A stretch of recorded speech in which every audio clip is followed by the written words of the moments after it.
So, before I start, I'd like to beg the blessings of everybody in the room because you're all my seniors and we need the blessings of greater Vaishnavas so that we can do anything. So I'm actually in an advantageous position because everybody can give me blessings. So I beg you humbly, as humbly as I can. And anyone that may be listening that's not sitting in the room, I don't know. I need your mercy for my success. Hopefully I can speak something which is at least purifying for myself. It may not be useful for you. May be purifying for me. So today we're reading from Canto 10, Chapter 13, I believe 6 through 8, and we'll recite 8 together. I'll read 6 and 7, there's no purports, and then we can recite 8 together. Atra bhoktavyam asmabhir divarudham shudadita vatsahe samipe papitva charantu shanakaistrinam. I think we should take our lunch here, since we are already hungry, because the time is very late. Here the calves may drink water and go slowly here and there and eat the grass. So this is Krishna speaking to the cowherd boys, just after they've killed Aghasura. Just after they've killed Aghasura, he said, let's go, this place is getting boring, let's go and go to the Yamuna, maybe we can take our lunch there. Actually, I wanted to speak a little bit about how we got to this place in the Bhagavatam before I read these verses. So, in the end of the last chapter, Shukadeva Goswami, after narrating the Aghasura Leela, he says that the cowherd boys went to the other Vrajvasis and he explained to them that, they explained to them that the cowherd boys, they told the other Vrajvasis about the Aghasura Leela, but it was a year later, but they had explained it as though it had happened that very same day. And so Parikshit Maharaj, being a very attentive and inquisitive student, he thought, how can that be? It doesn't make any sense. Why would they wait a whole year to say it? And then two, why would they speak it like it just happened that day? And so Parikshit Maharaj asked Shukadeva Goswami this question. He said, I don't understand how things that happened in the past can be presented as though they happened in the present. Or the actual Sanskrit word is Vishmita, which means on that very day. Which means on that very day. So he was perplexed by this, and having asked Shukadeva Goswami this question, Shukadeva Goswami was extremely happy to hear the question, and then he fell into an immediate trance. He lost all external consciousness because of thinking deeper on the pastimes of Sri Krishna and his associates. And it's quite interesting because actually some of the commentators on these verses have said that the only way he could be roused from that trance, because it was so deep, was the loud kirtan of Narada Muni and Vyasadeva, who were also there on the banks of the Ganges, where Shukadeva was speaking to Parikshit Maharaj. So they did kirtan and did kirtan and did kirtan until he finally came back to consciousness. And then, upon waking up, so to speak, he started to glorify Parikshit Maharaj. And he said, you are a relisher of the Bhagavatam. It's proof that you are Sarabritam, that you're a dear devotee of Lord Krishna, and you are always engaged in relishing newer and newer pastimes and explanations because you are constantly churning the nectar. This whole time I've been speaking the Bhagavatam, you've been asking me questions that are actually allowing me to go deeper into the explanations. So he glorifies Parikshit Maharaj, because this is the nature of a Vaishnav. He glorifies other Vaishnavas unlimitedly. And so then he starts describing what he had previously left out, because he just went from, okay, Aghasura is finished, he's been killed, to now the cowherd boys are back, it's the end of the day, and they tell the other Vrajvasis that this happened. But then he picks up where he left off. So he says, after Aghasura was killed, then the cowherd boys, they went about their day. And so that's where these verses pick up. So Krishna has said, my dear friends, just see how this riverbank is extreme. That's yesterday's verse. So he's brought them to the riverbank of the Yamuna. he said, let's go find a place for the cows to take grasses. And that's this verse. He said, I think we should take our lunch here, since we're already hungry because the time is very late. Here the calves may drink water and go slowly here and there and eat the grass. So the next verse is Tateti paya vitarba vatsan arudya sadvale mukta shikyani bubuju samam bhagavata muda.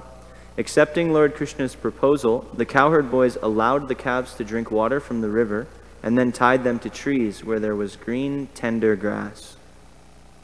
Then the boys opened their baskets of food and began eating with Krishna in great transcendental pleasure. So they've begun taking their lunch.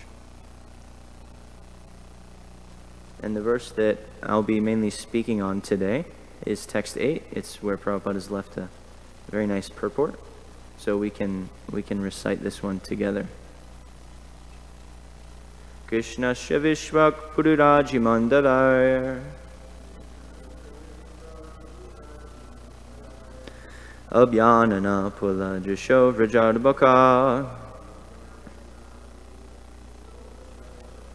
Sahopavishta Vipine Videjush Chadayatam Bodha Karnikaya Krishnasya Vishvak Puriraji Mandalayar Abhyanana Paladrisho Vrajarbaka Sahopavishta Vipine Videjush Chadayatam Bodha Karnikaya. If anybody would like to repeat. Krishnasya Vishvak Puriraji Mandalayar Abhyanana Puladrisho Vrajarmukha Sahopavishta Vipine Videjush Chadayatam Bodha Karnikaya Krishnasya Vishvak Puriraji Mandalaya Abhyanana Puladrisho Vrajarbaka Sahopavishta Vipine Videjush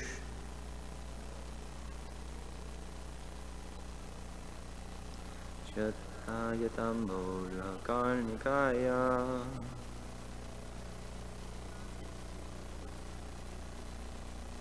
Vishvak Puriraji Mandalaya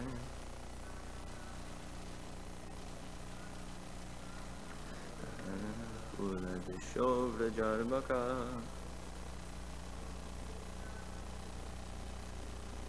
Sahopavishta Vipine Videjush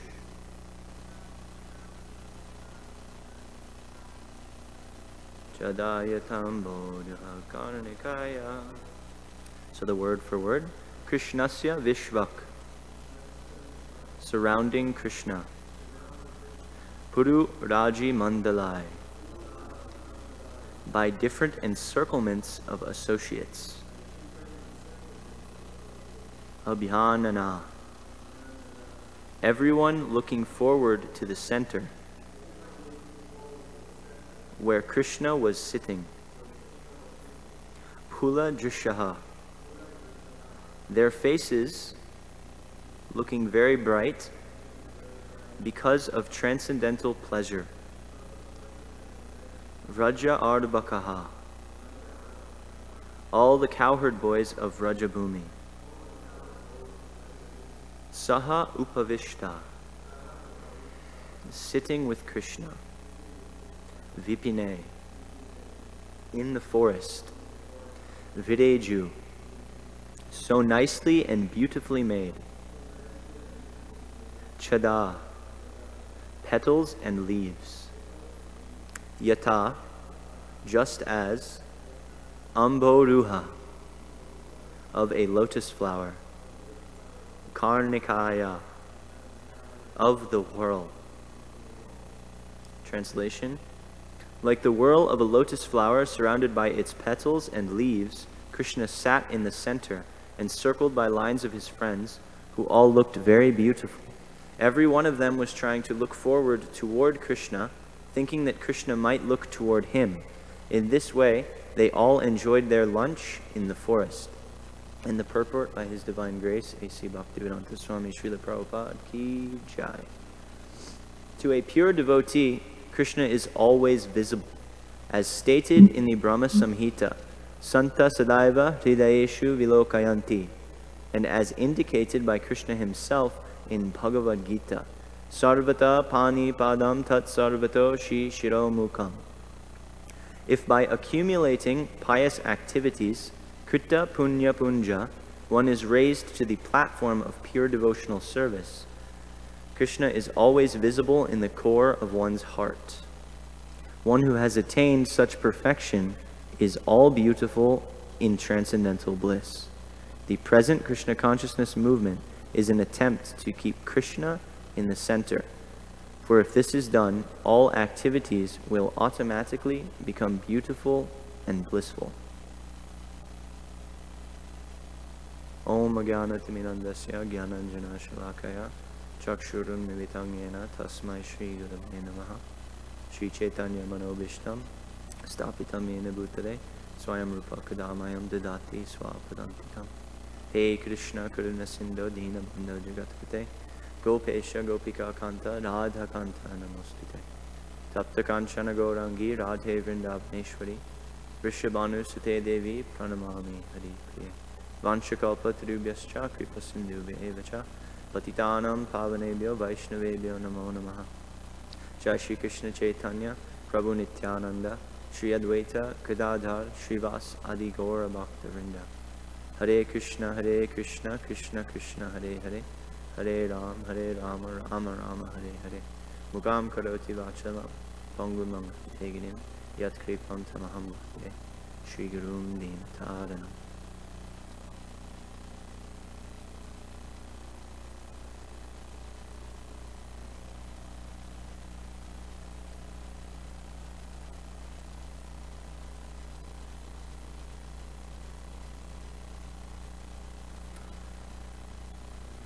So here we are, the cowherd boys and Krishna are taking lunch.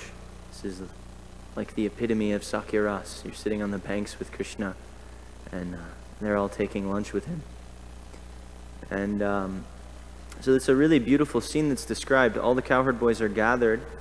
It's like if you look at a lotus flower, the whirl is in the center of the lotus flower, and the cowherd boys are all compared to the leaves and the petals that are circled around and surrounding that whirl that is Krishna. And it's said here in the translation that every one of them was trying to look forward toward Krishna, thinking that Krishna might look toward him. In this way, they all enjoyed their lunch in the forest. So they all had this deep desire that, oh, let Krishna look at me. You know, we're with all our friends, but I hope he just glances at me. I hope he just takes a look at me. And so, some of our acharyas, they've also commented that actually, to reciprocate with this desire, because Krishna is only interested in reciprocating with the loving desires of his devotees, that's really his whole purpose. That's what Krishna does. He relishes love. To reciprocate with the desire of each individual cowherd boy, he employs what's called his Sarva Sankalpa Shakti. And he made it seem as though his faces and his limbs were facing in every direction at once. So, in effect, what this did is for every cowherd boy, he was looking directly at them. Not only looking directly at them, but to them it appeared that he was sitting right in front of them, you know, as opposed to all the other cowherd boys. He was sitting right with them and speaking to them and relishing with them, and they were all thinking, wow, I'm so fortunate. Krishna is paying attention to me right now. He's giving me his time. Krishna's right here. Because they had this desire that let Krishna look at me, you know. Maybe they're thinking, you know, maybe he'll look at me when he cracks a joke, or maybe he'll hand me that next preparation. something like that. And so to reciprocate with these pure desires of his pure devotees, he employed his Shakti, and he did it for all of the infinite number of cowherd boys that were there. And each one was thinking, wow, all the other cowherd boys, they're here, but they're on the side right now. Krishna's mine. I'm here, I'm with him. So that's one beautiful thing that when I was studying for this verse, that I saw. And then to substantiate this, Srila Prabhupada, he doesn't say it in the exact way that some of the other commentators say, but he quotes the same verse from Bhagavad Gita, this Sarvata Panipadam Tat Sarvatoshi Shiro Mukam. This verse is it's verse 13-14, 13th chapter, 14th verse. And what it's saying is that Krishna, as the super soul, he has arms and legs and hands and faces and feet, and he manifests those everywhere. And as the super soul, he knows the heart of all living beings. So in that effect, he does this. He knows the heart of each individual cowherd boy, and he's reciprocating with them by expanding his form just to please the senses of that devotee who wants to reciprocate with him. And Prabhupada says in the purport, he talks about, how does he say it? Yeah, he says, to a pure devotee, Krishna is always visible. So he's explaining this. He says, he's always visible in the core of one's heart. And one who has attained such perfection is all beautiful and transcendental bliss. Then he also quotes this very quickly. He says, if by accumulating pious activities, Krita Punya Punja, one is raised to the platform of pure devotional service, Krishna is always visible in the core of one's heart. So I was looking at this Krita Punya Punja. I've heard this in a couple other lectures, that one may wonder, how is it that pious activities one can attain Krishna consciousness?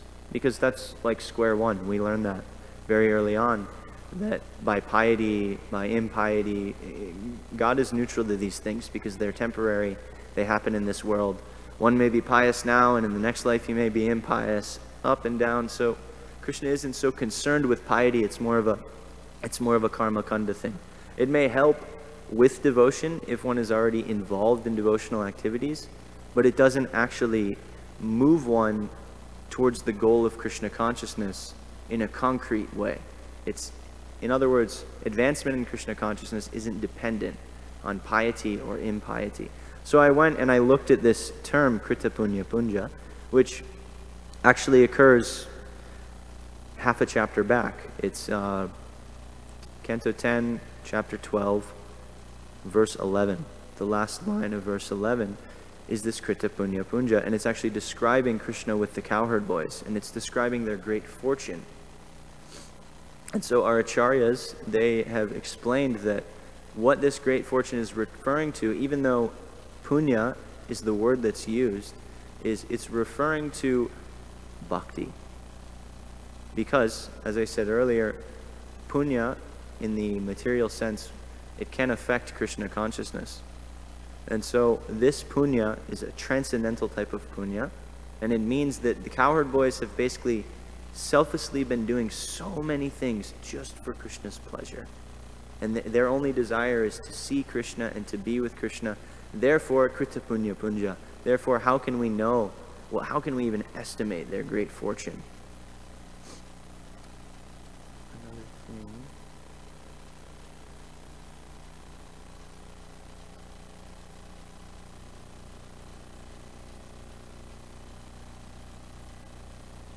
And so that brings up the question, what is pleasing to Krishna?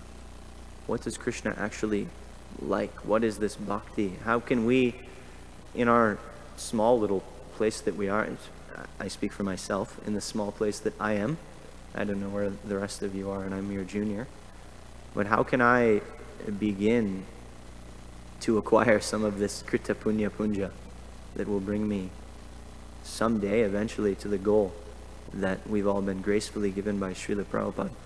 And I was thinking about that, and in order to start doing that, what's required is a definition.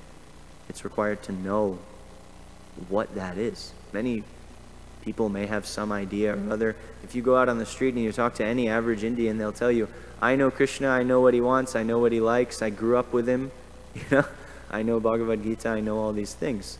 but they don't know what is this Krita Punya Punja. They don't know what bhakti is. They don't know what this process is.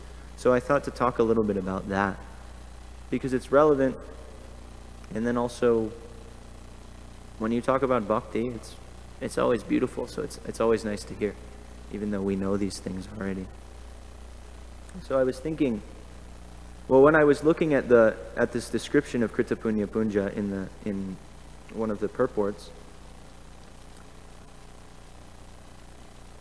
one of the commentators, he says that punya refers to activities that are directly pleasing to Krishna, and then he adds, by which Krishna comes under the devotee's control, which reminded me of the last effect of bhakti that Rupa Goswami describes in Nectar of Devotion, is Sri Krishna Akarshini, that Krishna is helplessly attracted.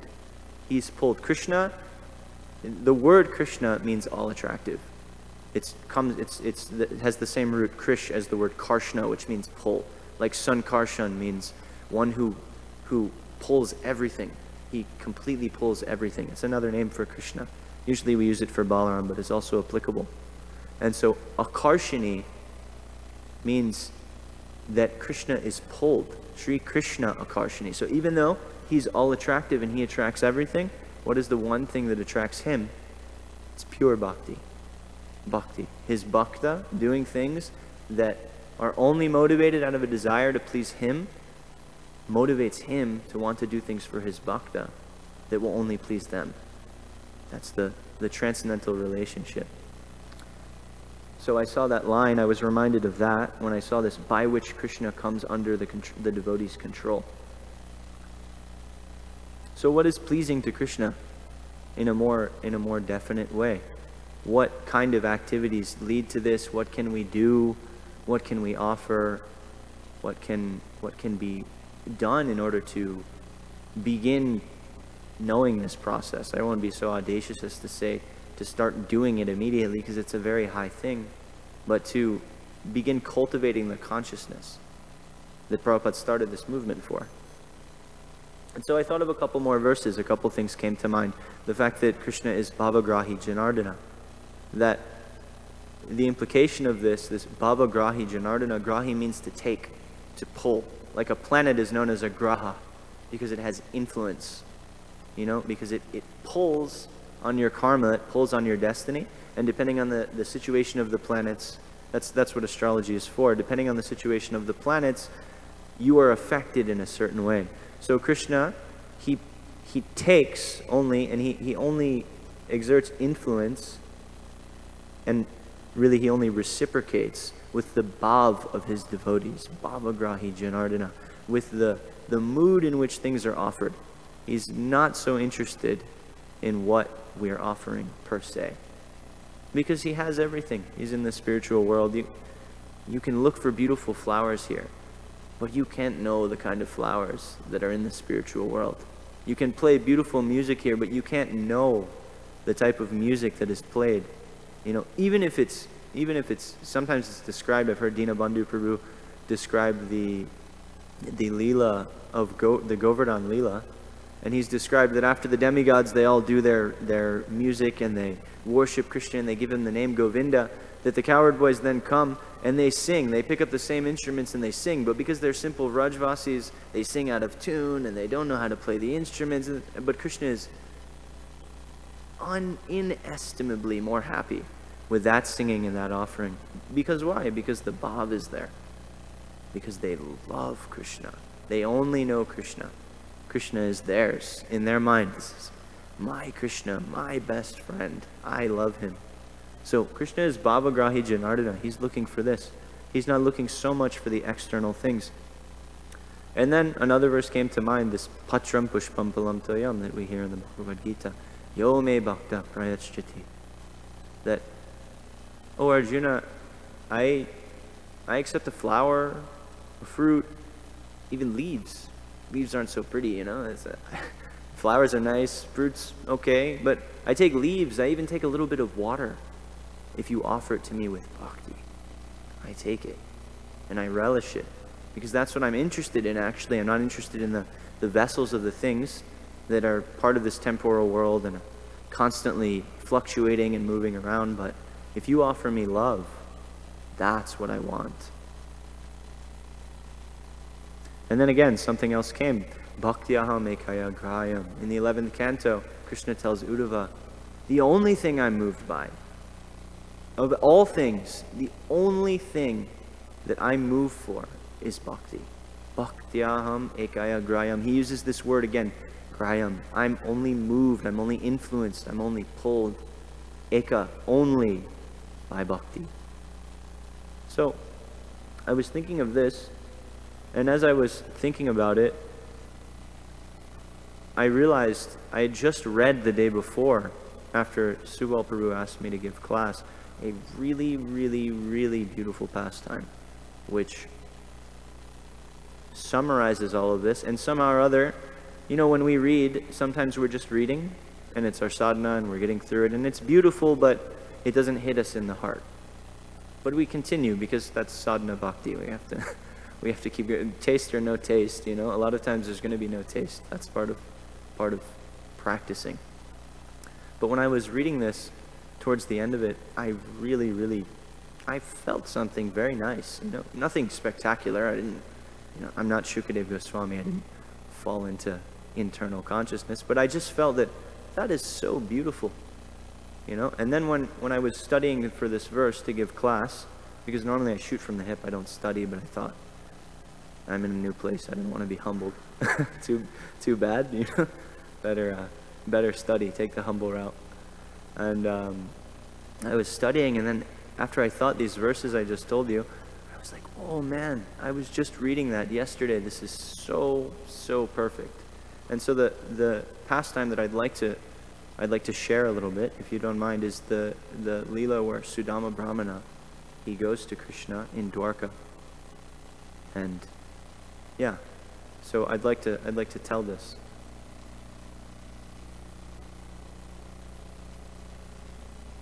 So Sudama Brahmana was very poor. He's a Nishkam Bhakta. He was actually, there are two types of Nishkam Bhaktas described. Nishkam means without desire. And it's explained that one type of Nishkam Bhakta is averse to material opulence, and the other kind is just indifferent to it. And Sudama Brahmana was averse to material opulence. He wanted nothing to do with it, because he didn't want things to get in the way of his love for Krishna. And he had this natural humility that he was afraid that if he had opulence, then it would get in his way, and he wouldn't be able to worship Krishna. The other type is some devotee like Uddhava, devotees who are in an opulent position because they have something to carry out, and so Krishna gives them some grand opulences, some enjoyment, because they have a place. Like Prabhupada would say, he would say that the government official, he has so many amenities because he has a responsibility. So there are two types of Nishkam Bhaktas, Premi Bhaktas. One who's averse, one who's indifferent. Sudama Brahmana, he was averse because he was just living a simple life with his wife in the village or in the town. It's not specified if it was a village or a town. He was living with his wife, living a simple life, just worshiping Krishna, meditating like that. So naturally, because of this, he was extremely austere. He hardly ate. Actually, he only ate what came. He didn't take up any occupation other than maybe teaching, you know, things that brahmanas do. He had no occupation being a brahmana. And so he was emaciated. It's described that you could see every vein in his body. It was just really thin and gaunt. And he wore, like Shukadeva Goswami says, is there not torn cloth in the street? He wore torn cloth. He wore tattered rags, you know. Look, he looked like a vagrant, actually, because of his renunciation. And his wife also, following him, took up the same standard of living. And so one day, his wife wasn't able to beg something in order to give him. And so she was thinking, I can't take this anymore. I'm serving my husband, my life is happy, we're devotees, but I can't even give him anything to eat. It's actually described that she was more austere than him because anything she begged, she gave him to eat first. And so she went to Sudama Brahmana and she said, please, my lord, this is too much. She actually came up with a very calculated response because she's a very intelligent Brahmani. And so she thought to ask Krishna to go speak to Krishna, ask Sudama Brahmana, to go speak to Krishna in Dwarka. And she loaded her question so that Sudama Brahmana wouldn't really be able to argue. So she said, please, and I'm paraphrasing now, but she said, please, isn't it that your exalted friend from Gurukul, isn't he the Lord of Dwarka, who is Brahmanya, who is favorable to the devotees, who is Sharanya, who he gives to those that are surrendered to him? He's Bhagavan. He's Sattvatapati. He's the Lord of the devotees. Can you go ask him for some charity, please? You're suffering. We don't have any food.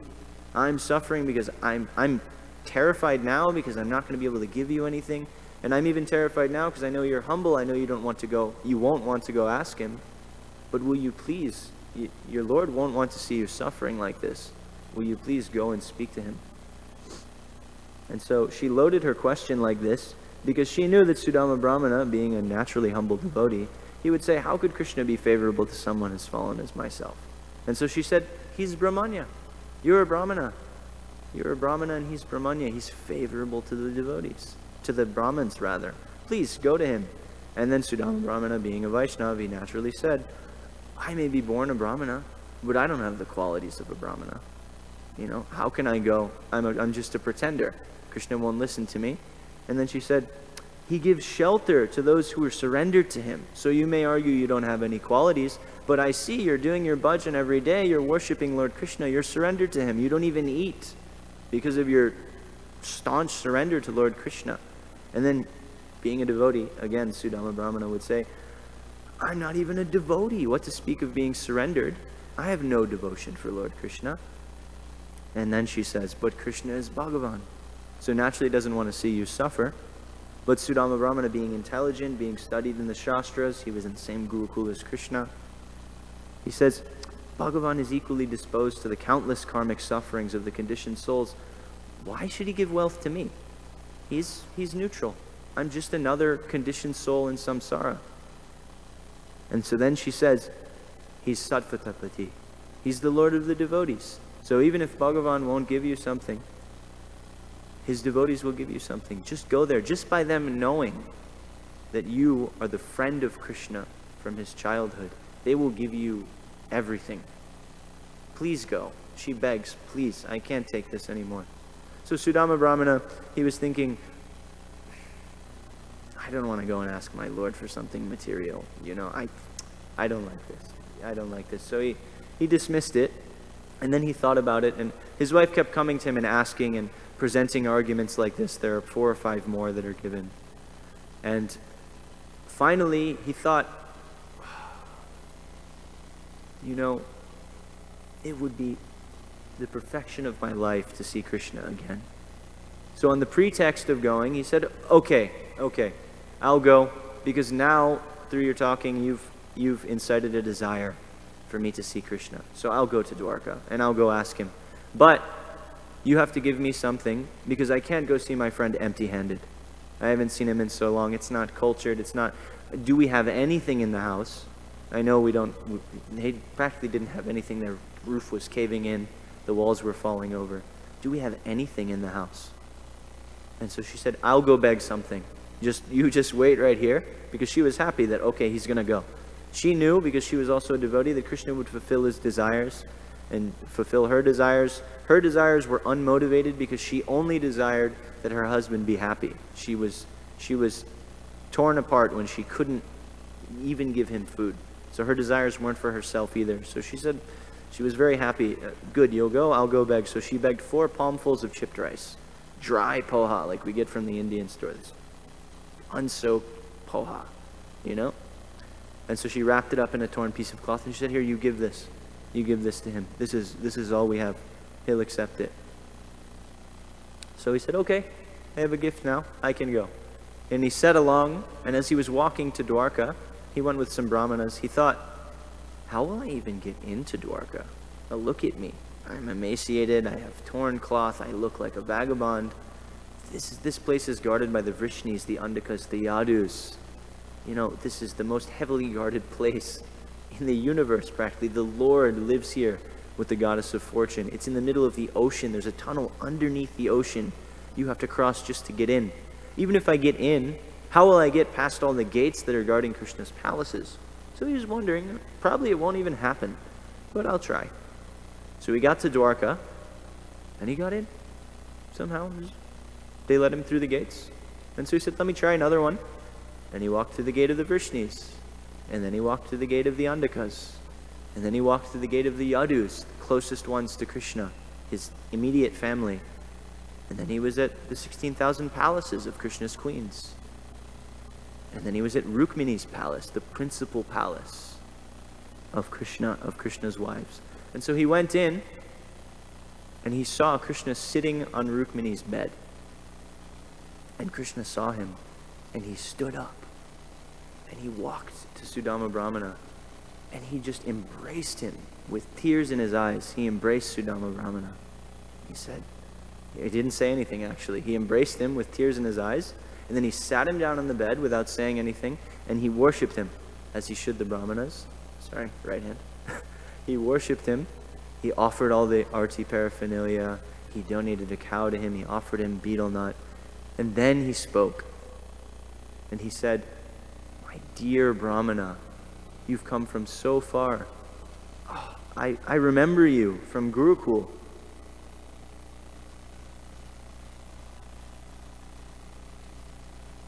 Do you remember me? And how are you doing? Because he saw that Sudama Brahmana was in a tattered condition. He had this torn cloth, and he was very emaciated. He was very ghastly, especially for the Dwarkavasis to see, because it's very opulent there. It's more opulent than Vaikuntha. So he was looking very ghastly, and so Krishna was questioning, is your life going okay? Have you married a nice wife after leaving the ashram of our guru? You know, is everything okay? Sudama Brahmana didn't answer.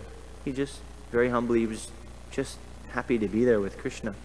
And all the Brajvasis were thinking, sorry, the Dwarkavasis were thinking, who is this person who's looking so ghastly? And Krishna just hugged him. He's got tears in his eyes speaking to him. Who is this person? And so when Krishna said, do you remember our times in the Gurukul together, in the Gurukul of Sandipani Muni? They all said, wow, this is Krishna's friend from his childhood? So amazing. And they were just completely amazed that this person, who they would have judged externally for so many reasons, he was a deep, intimate friend of Krishna. And so then Krishna continued, and he described one instance of their time together in the Gurukul. He said, Sudama.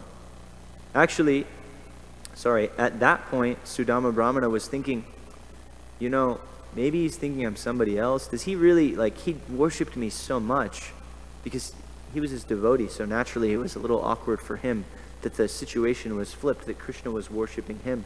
So he was thinking, he's just worshipped me so much and I'm so wretched. Does he realize who I am? And then Krishna, detecting this thought even, because he's in the hearts of everybody, he said, do you remember that time in Gurukul where our guru's wife sent us into the forest and sent us to collect firewood? And then, even though it was winter, and no storms come in wintertime, it's always dry, a huge monsoon came, and the rain and the thunder was so powerful that we couldn't get our way out of the forest before night fell. And then night fell, and we were completely lost. We had no idea where to go. We were wondering, how are we going to get out of this? And so we just sat all night, walking around the forest, looking for high ground, because it was raining so hard it was flooding, and we just held hands. Do you remember that night? And then our guru, the next morning, he came, and he found us, and he was so pleased that we had made such a sacrifice to serve him, and he gave us so many blessings and so many benedictions and showered so much love on us. Do you remember that, Sudama? Do you remember that? Krishna said this to Sudama Brahmana, and then he realized he knows who I am. And Sudama Brahmana was just moved. To this point, he hadn't even said anything. He was just in awe and so happy to see his friend. And then at that point, he couldn't take it anymore, so he just started glorifying Krishna. He said, it's just your pastime that you take, you went to a Gurukul, and what great fortune do I have that I could be in Gurukul with you, that I could relish these things with you. And Krishna just laughed it off as a friend. And then he said, yes, we did so many things together. So many things we did together.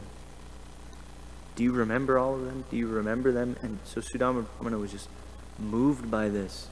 And then Krishna was thinking, my devotee has a gift for me. I know, because I have the Sanskrit here. Something nice. Krishna is Sarvabhuta Maya Bhigya. He knows the hearts of everybody. He knows everything. So he immediately saw, Sudama has a gift. Sudama has a gift for me. But he doesn't want to give it because he thinks that it's embarrassing. He thinks that whatever he has, now that he's here, he's seen the opulence of Dwarka, he's seen me, he's now ashamed of this gift. But to glorify my devotee, I am going to devise a plan to get this gift from him. And so he said, Sudama, I know you have very deep affection for me, and it doesn't make sense to me that you would have come this far to see me, who also have deep affection for you, empty-handed. Did you bring some gift?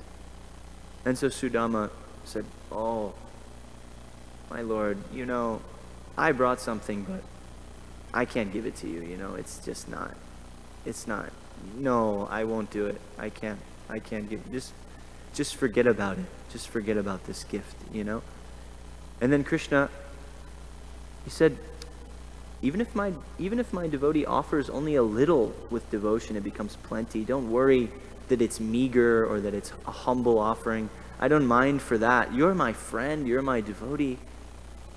Please, let's see the gift, It's not, it's the thought that counts, we say,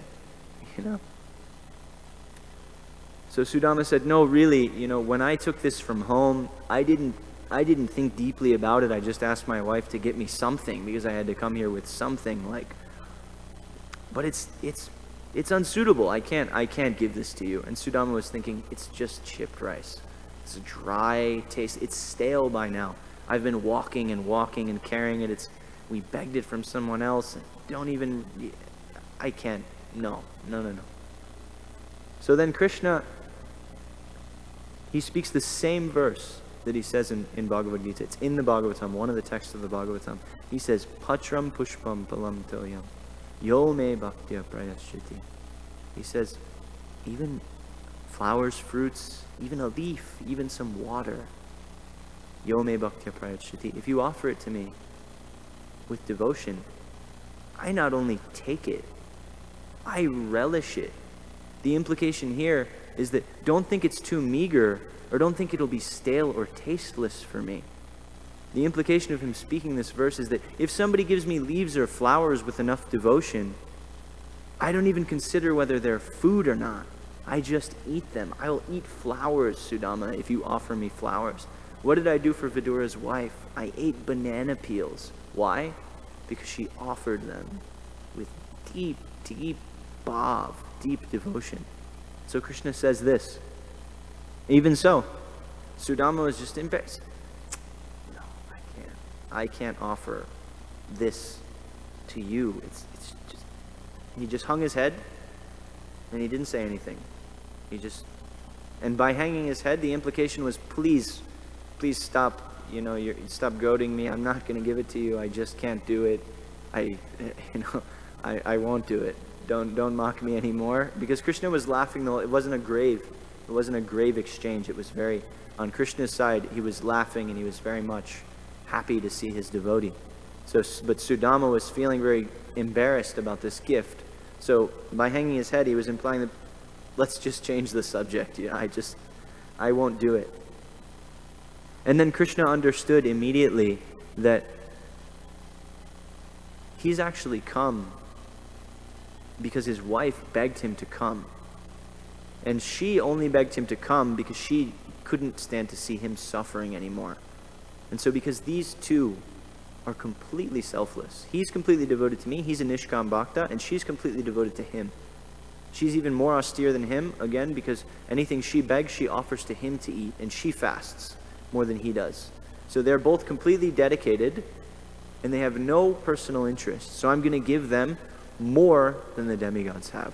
Krishna made this resolve right here. And he said, in order to enact that, I'm going to carry out my plan. And so he snatched the chipped rice from Sudama.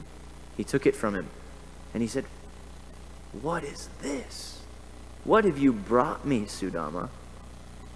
This is amazing." And he took a bite. He ate a palmful of it. There were 4 palmfuls. And he said, "Don't think that this is stale and tasteless. This will not just satisfy me, but by satisfying me, it will satisfy the whole universe." And he went to take another bite, and Rukmini grabbed his arm. And she said, "What are you doing? Please don't take any more, because we want some also. Your wonderful devotee has brought you this amazing gift. Don't eat all of it. You have to save some for us. We're your dependents." She wanted his remnants also, and all the queens would naturally want anything Krishna took. And the other implication, which is an aside, was that because Rukmini is a queen, and because she's very aristocratic, she was also thinking it's not so fit that her husband eat chipped rice. But she kept that to herself. She just sent a glance to one of her maidservants that this is too much for me. So she also grabbed his arm because she just thought his stomach will be upset. I can't have my Lord eating chipped rice anymore. That's different moods, different devotees. Like we were talking about earlier, Krishna is reciprocating with everyone at the same time. So then Krishna, he stops.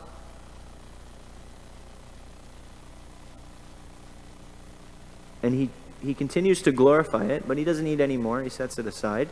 And they continue to have some conversation. It's not elucidated what they talk about. But then Sudama eats and he takes rest. He stays the night in that palace.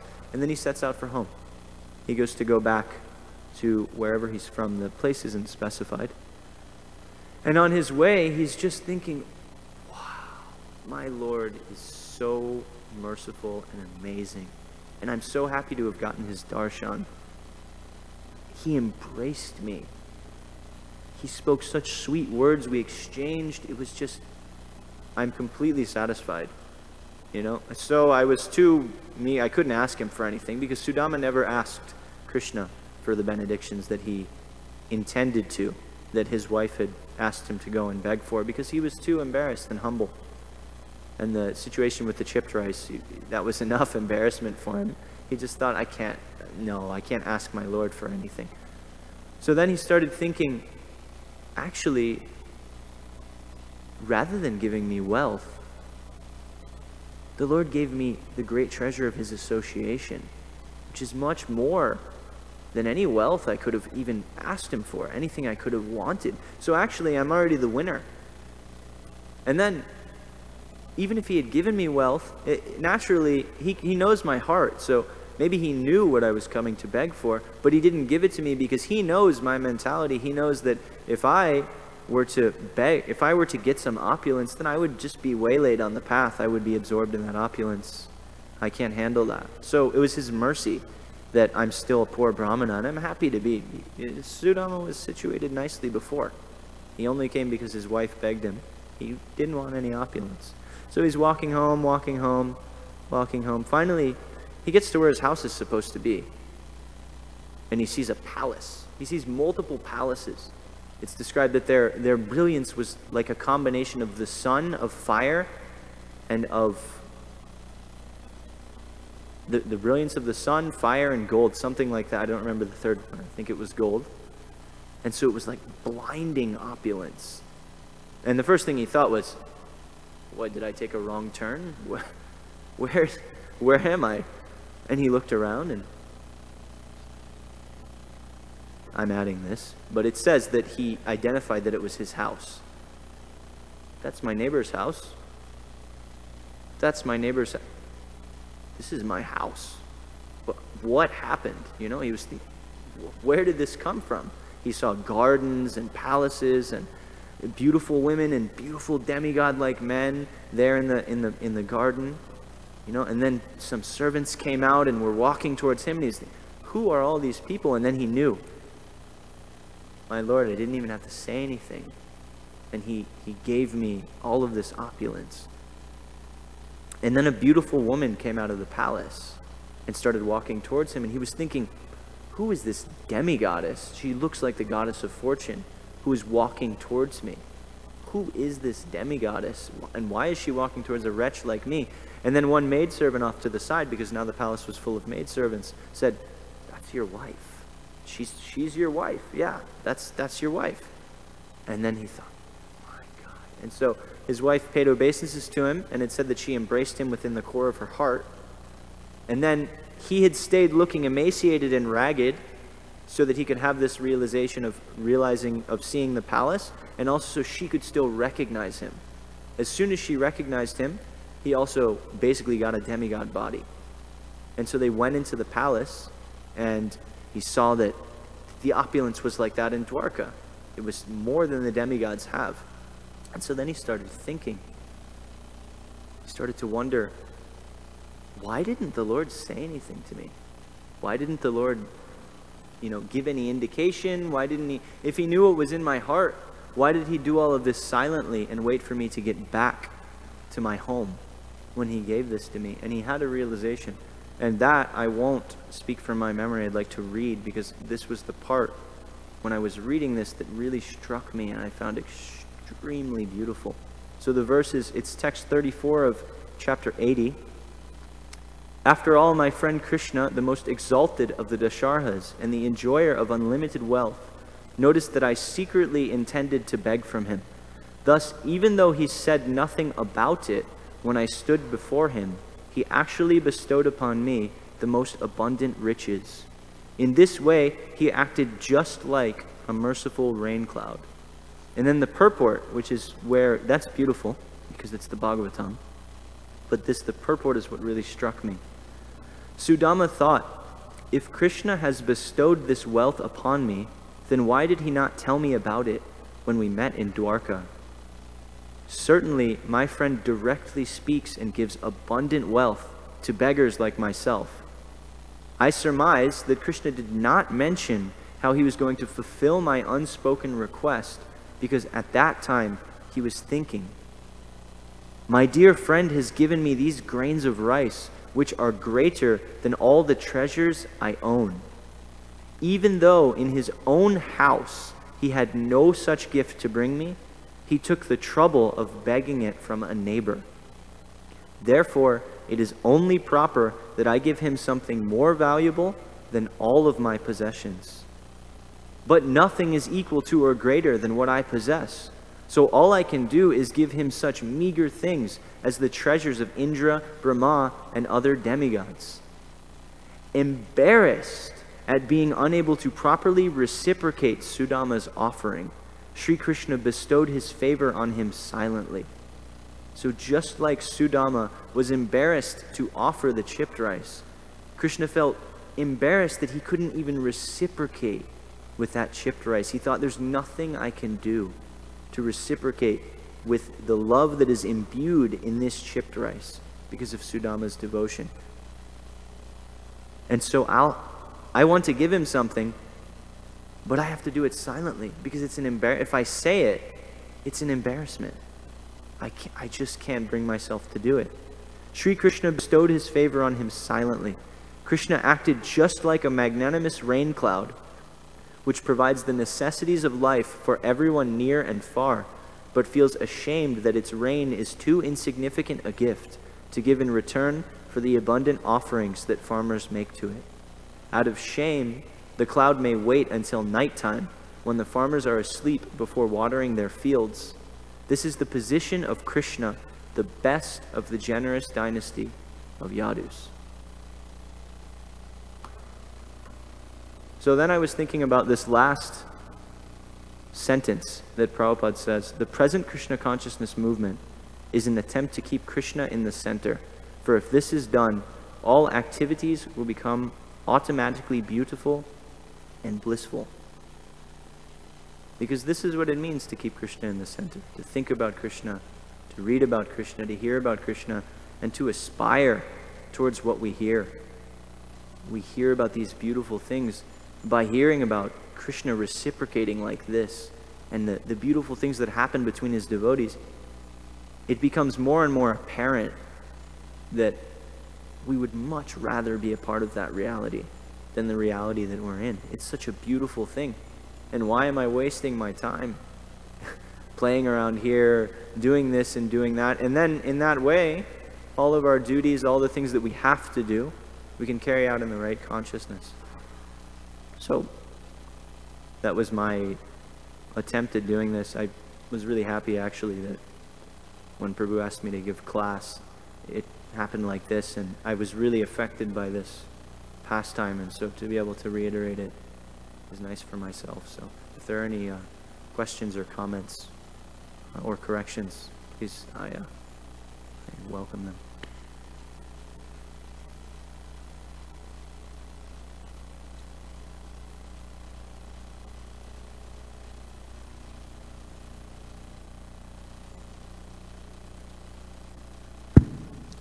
Thanks, Bhakta Prabhu. Very nice class.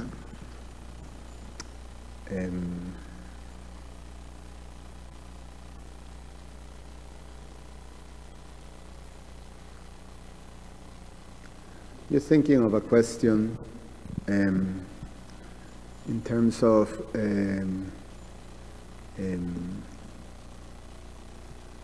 just, it's very nice that you narrated that pastimes of Sudama Brahmana. It's a very touching one, and when one thinks of just the mindset and the mood of both Sudama and Krishna is indeed very touching. And is naturally very often that we feel that, you know, it's obvious to most of us that we feel very limited in our capacity to actually perform, you know, service appropriately, or it's almost like, you know, being conscious that Krishna is accepting something quite, you know, not appropriate or not up to the standard. Sometimes, in general, when it happens to me when I'm doing deity worship, or also just any type of devotional service, just thinking that my devotional service is mixed with something else that is, you know, it's like offering sweet rice with a little salt, or with some salt, or with sand, or something like that, that is not offerable. So that feeling is always there. But obviously, you know, we're not in the level of, I mean, Sudama Brahmana is having those feelings, but his devotion is very attractive to Krishna. Not necessarily, I would say that of myself, you know. I mean, there's something that is there, but it's more, I always think of like when a parent or a teacher is accepting to encourage, you know, the effort of a student or a child and things like that. So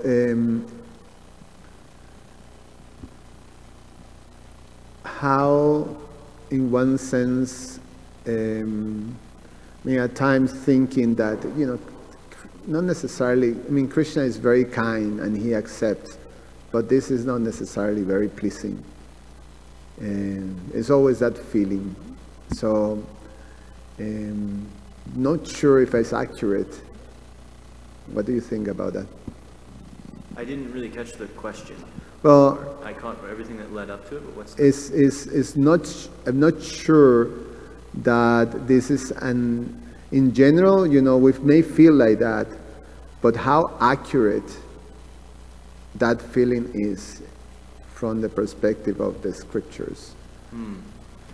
And just to recapitulate, how accurate is the feeling Are you saying how accurate are my own feelings of inadequacy juxtaposed to somebody like Sudama Brahmana? That's very clear. Yeah. We're very, but in terms of Krishna, accepting and being pleased with that effort, like that. I'm still trying to wrap my brain around the question. So how accurate is that feeling of inadequacy in terms of Krishna accepting it? Perspective. From his perspective, Yes. Is the question how much does he appreciate those type of feelings? The feeling and also the service itself, that obviously is,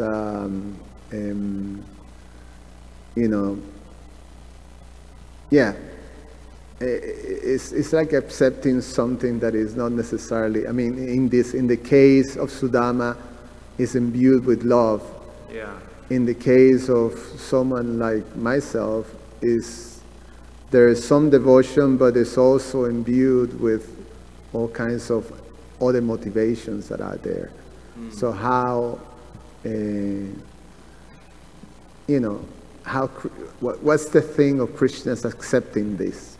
Oh, I see. I think I understand now. Well, a few answers come to mind. First off, we may be mired down in ignorance, to put it bluntly. We may have so many things that we admit that I'm still attached to this, I'm still attached to that.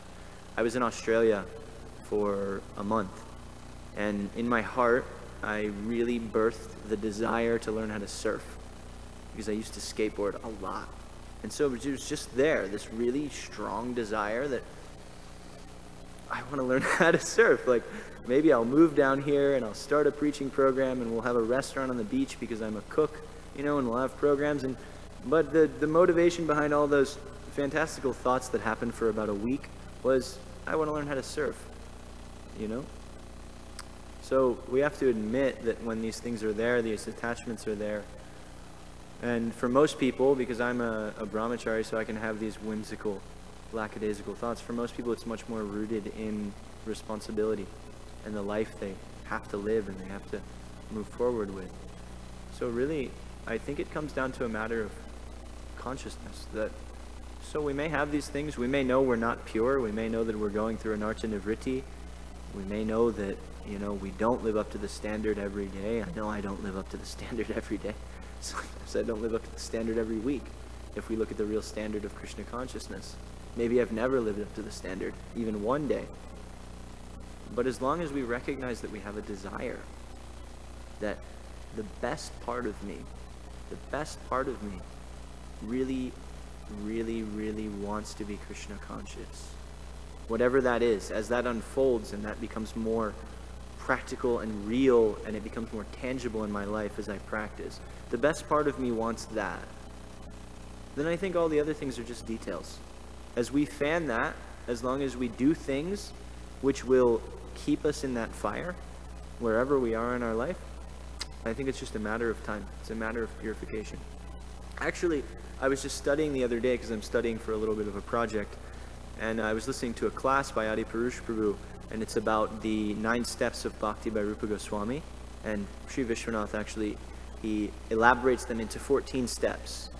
And he quoted a really interesting verse in the 11th canto, where Krishna actually says that in a nutshell, he says, I purify all the jivas and artas when they surrender to me. So in one sense, it's not that it's not our job to fight against these things and to remove them, but we are not the ones who will actually remove them. It's actually by our absorption in Krishna consciousness, we can move through an archa nivritti and these apathies and these mixed motivations and these things, because by paying attention to Krishna, Krishna will then purify our hearts. Chetodarpana marjana. So I think that's for me, in looking at my own devotional life, that has certainly been the case. If I try to fight these things or say, I don't want this, or take a militant stance against sense gratification or whatever, we end up getting burnt out and it doesn't work. But the more we think about Krishna, the more we read, the more we chant, the more we take shelter of the real process, And then if we are blessed to be around Vaishnavas that are relishing that process versus doing it from the same platform that we're at, because that's still association, it's still good. We should be around like-minded Vaishnavas, and we have to have friends in Krishna consciousness. But if we get around someone who is actually up there, and he's operating on the platform of the goal, of relishing the goal, then we can kind of catch the bug in increments. That's what Sri Vishwanath says in Madhurya Kadambini. This is really the access point into, it shouldn't be controversial, but it's a little bit of a controversial term depending on where you are, into Ragmarg Bhakti, which is what Chaitanya Mahaprabhu came, is we get around devotees like our Guru Maharajas, like it may not be your Diksha Guru, but someone who actually has taste, and then we can get some taste. And then by that taste, we become purified, and we move to the platform of real taste. So that's my understanding of it. And then another angle is, it's good. If we recognize that these inadequacies are there, if we recognize that I'm not offering what I could, I'm not offering what I should, that means we want to. That means we're not blind to that anymore. For millions and millions of uncountable, innumerable lives, we've been blind to it. The first step in the process of anartha nivritti is the revelation of our anarthas, which is the hardest part, actually. That's what our acharyas describe. The most difficult thing is to see them, because it's terrifying. It's really terrifying. I speak for myself. It's terrifying. But once you see them, it's just a matter of time until they're gone, because you can't you can't go back to ignorance. The truth is the truth. So that's, forgive me, I'm very much your junior, so I'm not in any position to answer questions of yours, but you answer very well. Thank you. Srimad Bhagavatam ki jai. Shri Kishore Kishore ki jai. Srila Prabhupada ki jai.